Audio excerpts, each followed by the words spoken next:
मनुस्मृति महिलाओं के खिलाफ इतना अनर्गल बात करता है तो आप कैसे पत्रकारिता करती है? इसीलिए हम लोग चाहते हैं कि मनुवाद से आजादी मिले। रोहित वर्मुला का केस तो आप लोग को याद है, मगर विष्णु तिवारी का केस आपको याद है? पे आप लोग जो छात्र नारे लगाने नहीं लगाने थे, मनोवाद से आजादी या ब्राह्मणवाद से आजादी नहीं चाहिए आपको, मनुवाद से आजादी नहीं चाहिए। आज एक बात बताइए, आप यूनिवर्सिटीज कितने हैं और कितने केसेस हैं? अगर आप देखेंगे तो 0.004% टोटल केसेस आते हैं। क्या इस बिल की जरूरत थी? नहीं। मनुस्मृति है ना, वो क्रिमिनल एक्ट है।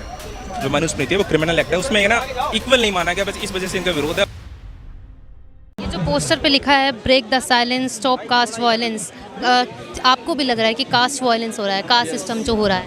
जी, जो यूजी 2019 में यूजीसी ने खुद माना है कि 2019 में यूजीसी ने खुद माना है कि जो कैंपस में जो कास्ट डिस्क्रिमिनेशन हो रहा है वो 118% बढ़ चुका है। तो इसीलिए सुप्रीम कोर्ट ने भी गवर्नमेंट को गाइडलाइंस दी थी कि यूजीसी के जो पहले के जो नियम हैं वो काफ़ी नहीं है, एक नए रेगुलेशन दिए जाएं। जो गवर्नमेंट ने ये रेगुलेशन दिए हैं इसमें भी गवर्नमेंट ने कई सारे लूप होल्स रखे हैं। गवर्नमेंट ने इसमें लोगों को लड़ाने का काम किया है कि जनरल, SC ST और OBC आपस में लड़ें, क्योंकि इन्होंने नियम इस तरीके से बनाए हैं। पहली बात तो इन्होंने डिस्क्रिमिनेशन को डिफ़ाइन नहीं किया है इस एक्ट में, जो कि डिस्क्रिमिनेशन इन्हें डिफ़ाइन करना चाहिए था। और दूसरी बात कि इन्होंने कमेटी ऐसी बनाई है कि जिसमें जो डोमिनेट करेगा वो जनरल। यहाँ पर जो नारे लगाए जा रहे हैं ब्राह्मणवाद से आज़ादी, मनोवाद से आज़ादी, उसका क्या तात्पर्य है? क्योंकि सरकार पर आपको उंगली उठाना चाहिए, सुप्रीम कोर्ट पे उंगली उठानी चाहिए ना आपको। अब ब्राह्मण को टारगेट क्यों कर रहे हैं? मैं किसी भी कास्ट के अगेंस्ट नहीं हूँ। मेरा मोटिव ये है कि जो मैं इस प्रोटेस्ट में इसलिए आया हूँ कि जो यूजीसी के रेगुलेशंस हैं जिसके साथ भी डिस्क्रिमिनेशन हो रहा है वो ना हो बस।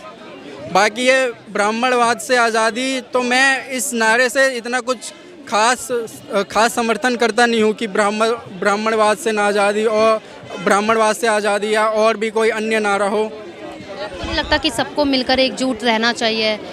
क्योंकि जो भी प्रोटेस्ट कर रहे हैं, चाहे वो स्वर्ण समाज के लोग हो, चाहे वो यहाँ के लोग हो, JNU के छात्र हो, कुछ भी ऐसा नारे नहीं लगाने चाहिए जो देश में माहौल गर्म कर सके और माहौल में जो है माहौल बदल सके। जी, जो ये नारे लगा रहे हैं ये सही नहीं है, लेकिन अगर हम अपोजिट साइड से भी देखे जाएं तो वहाँ पे भी ऐसे नारे लगाए जाते हैं जो लोगों को प्रवोक किए जाएं। तो दोनों तरफ से हमें इन नारों से बचना चाहिए। हमें जो काम की बात है, जो हमारा मोटिव है यूजीसी के रेगुलेशंस, हमें उन पर चर्चा करनी चाहिए। जिस तरीके से कैंपस में डिस्क्रिमिनेशन बढ़ता जा रहा है लोगों के साथ, हम उसे कैसे कम कर सकें, हमें इस पे ज़्यादातर ध्यान देना चाहिए।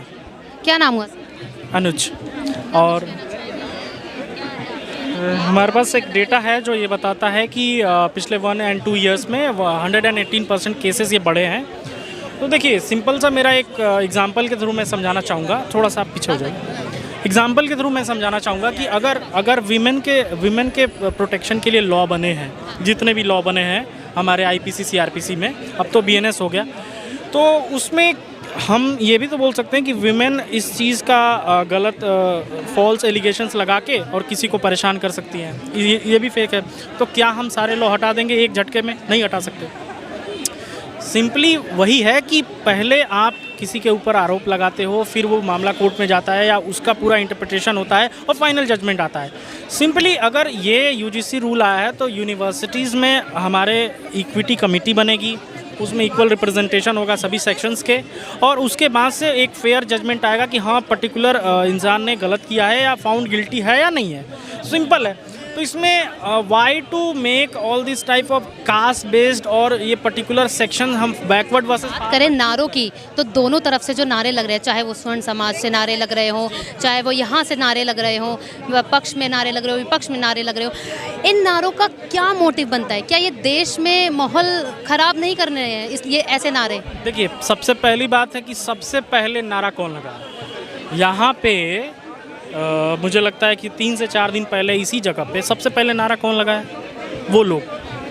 और वो किस फेवर में लगा रहे थे कि ये बिल्कुल अगेंस्ट है, होना ही नहीं चाहिए।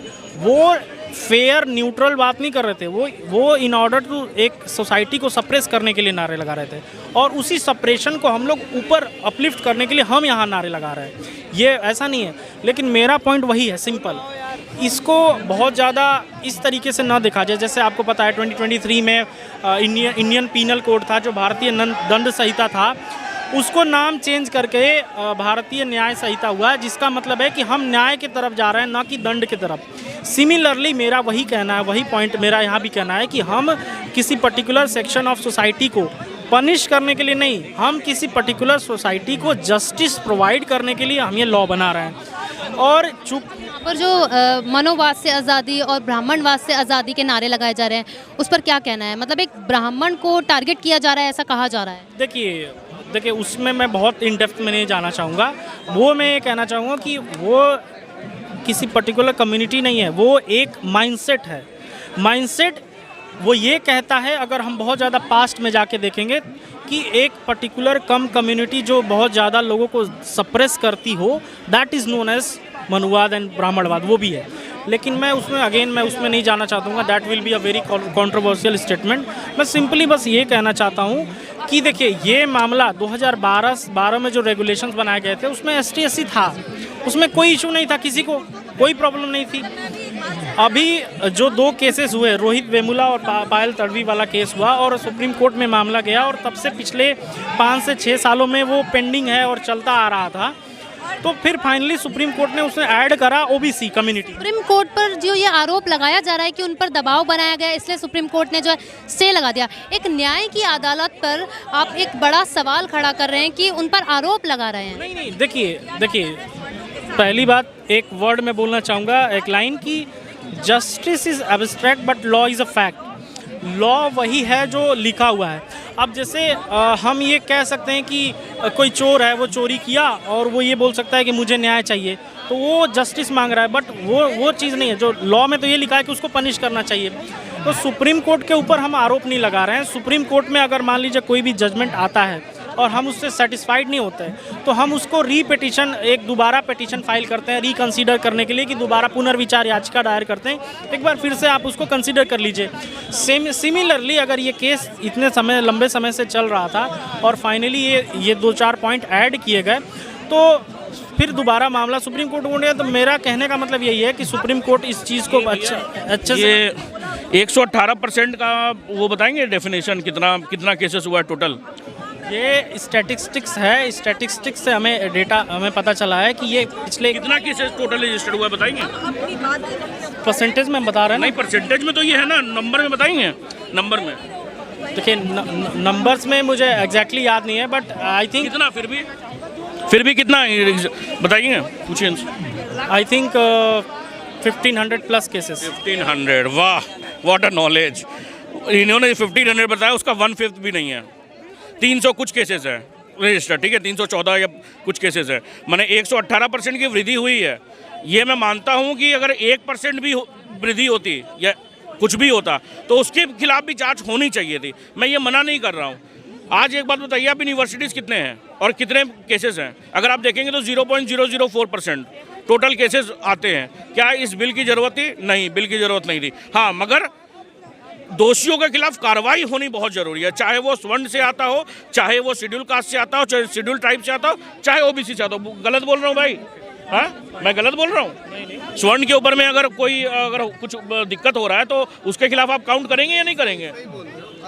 हम तो ये कह रहे हैं कि जो आप रेगुलेशन बोल रहे हो कि ऐड कर दिया जाए, कि जो फॉल्स केसेस रजिस्टर करवाएं उनके खिलाफ अगेंस्ट होना चाहिए। हम इसका स्वागत कर रहे हैं, ऐड करो, लागू कराओ। आप तो सीधा इसको कानून को ही वापस लेने की बात कर रहे हो, ये कहाँ से जायज़ है? आप खुद बताओ।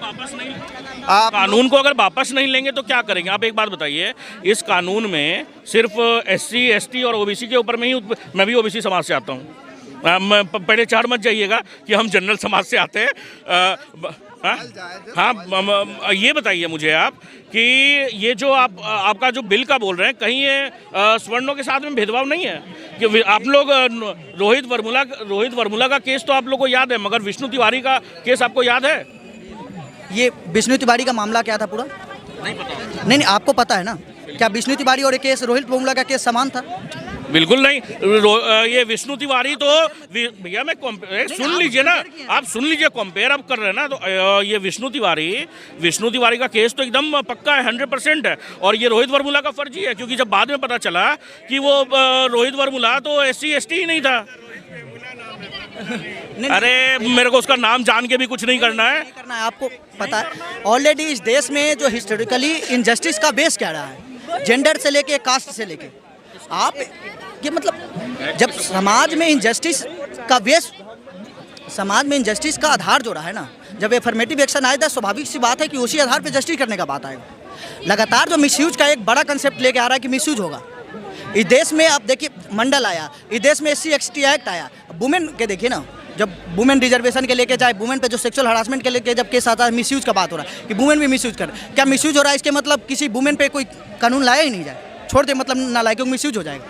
सेम चीज़ मैंने भी बोला। ये मैं कह रहा हूँ, ये जब आप स्वाभाविक सी बात है, कास्ट का हिस्टोरिकली जो ओरिजिन है उसको आप नहीं समझ रहे हैं, तो आप ये जनरल बनाम SC ST OBC का डिबेट आप खड़ा कर रहे हैं।